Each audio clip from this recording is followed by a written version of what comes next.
So I am not okay after watching episode 3 of To Be Hero X. You know how we thought damn, it's tragic being a girl who can only teleport to someone who she has no love or affection for and forced to do that time and time again.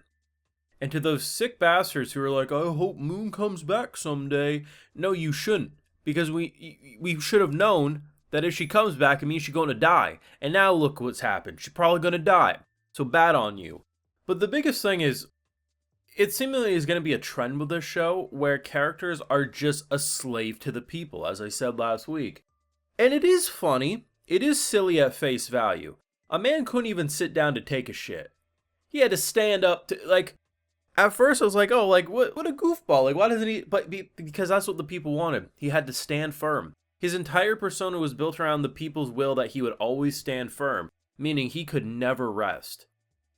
I kind of understand, because for a bit watching this episode, I thought about this wolf girl, and I was like, I get how she got to that point of view, but clearly she needs mental help, right? No, after seeing the fact that he admitted, yeah, no, I'm happy you kicked me out of the top 10, I'm just gonna go relax for a half a month and see where that takes me. We are going to experience so many damn heroes who are whipped because the public persona sees them as such, and we are literally dealing with a mixture of The Boys meets My Hero Academia meets some Black Mirror shenanigans, and the end result is Dance Monkey Dance, and these heroes, oh, they're gonna be no happy endings for any of them. I am not okay in it. I want more episodes. Want to see my full thoughts on these episodes, support my work, we got the Patreon, full and cut live reactions over there exclusively. So, I wasn't sure if I was going to say episode 3 was better than episode 2, which was the best episode up to this point. And then the ending came and I was like, okay, yeah, I'm going to cement it as the best. The show has steadily gotten better with each passing episode.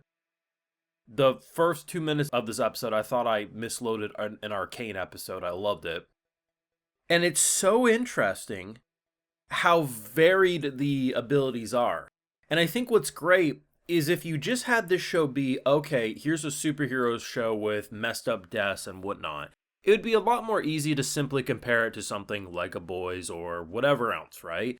But it's the idea that their powers are influenced based on the masses. You not only can see this in the middle of a life or death moment where a statue's coming down and Nice is powering up because social media and those surrounding him are believing he can do it and giving him the strength to be able to stand firm in that moment. But we also see how it completely turns you into a slave. And one thing that I haven't talked about yet, and I've seen some people discuss it, and I think it's worth mentioning, is what Nice will look like by the end. Whether or not he dies soon, whether he lives the whole show, we don't know. But he is very much not the guy he started out as already, and I doubt he's going to be recognizable by the end of whatever his arc will look like, whether that's next episode or the end of the whole show. But either way, it's such an interesting concept because it's so staged, it's so fake. Seemingly the masses don't realize that. As seen by most likely, despite Nice being pushed in the top 10, he's probably going to drop quite a bit. And if he drops quite a bit, it means his power's going to drop quite a bit, which means Moon going to eat shit, and everyone who wished her back are bad people. I get it, okay? Yeah, I like Moon, but I hope she never came back, because that was going to be her one escape. I will admit, though, for a world that is so built around public perception, this is probably the most villain thing you could do to screw someone over. I do have to give a sick round of applause to this man. He's actually doing it correct. I've been feeling The Boys for a bit in this show. My boy literally had a boys scene. Except, rather than running through himself, he just stood there and someone ran into him. And I'm like, am I watching season 1, episode 1 of The Boys here? What the Okay, firm man be standing firm. But I think what this episode did is it did make me think of Black Mirror with the idea of how some episodes in the show, I'm kind of a hit or miss with Black Mirror, but there's definitely been some good stories in that series. And the idea of how social media and numbers can influence the perception of people. And I think when you combine that gritty, oh my god, edgy kind of superhero story like a Boys with how technology and society evolves and how it gets worse, into this like superhero story, you do get something that's really, really different. I mean, every week you're going to still see the comments of people being like, I don't like how it looks. I only like 2D drawings. Grrr! Even though this is clearly insanely well animated. Like, I get having a preference, but there are still people who deadass call this a PS1 cutscene. And I generally wonder if their prescription is outdated or something. But the story's good. Like, I think currently out of all the shows, and there's a lot of great shows, like, every time I watch an episode, I'm fighting on which one's going to be my favorite of the season overall. Obviously, we got 2B Hero X. If you're not watching Kowloon Generic Romance, it's anything but generic, let me tell you right now. And a very, very underrated one, Apocalypse Hotel. Those are the shows that are really keeping my interest the most, and they all are doing very different things. And I think the storytelling and all are just clearly next level. Oddly enough,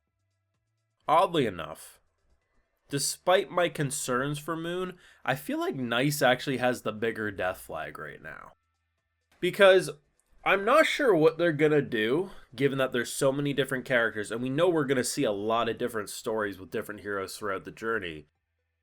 I'm almost wondering if episode 4 is gonna end with Nice's death, like he's gonna die, or if he's going to see Moon die, and that's going to shift his character arc into the spotlight for the masses. Because at the end of the day, this is a Dance Monkey Dance show. The more death and destruction and rising above from the flames a character's story has, the more the public loves and supports them. So this could be a redemption moment that, yes, we lied initially, but this is real this time.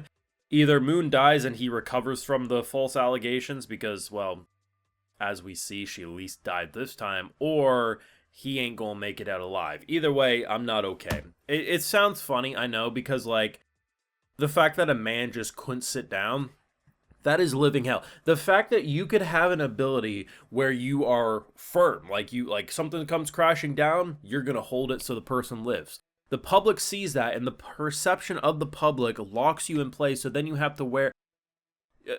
It's just, no.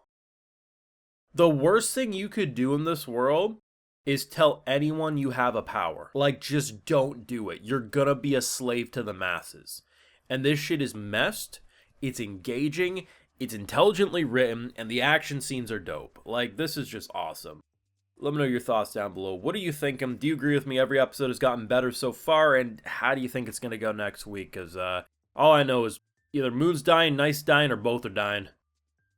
Someone's dying, in my opinion, but your thoughts. Leave a like if you enjoyed, subscribe if you're new around here, of course, ring that bell, and like I mentioned, we got those full live reactions over on Patreon, and hey, while you're over there, I'll also give you a video shout out. Alright, so today we got Samochrome, Troy, Rikamatsu, Jeffo369, Game Senpai, and we also have Icio Cicero, so I appreciate the support, everyone. Please take care. Y'all have a good one.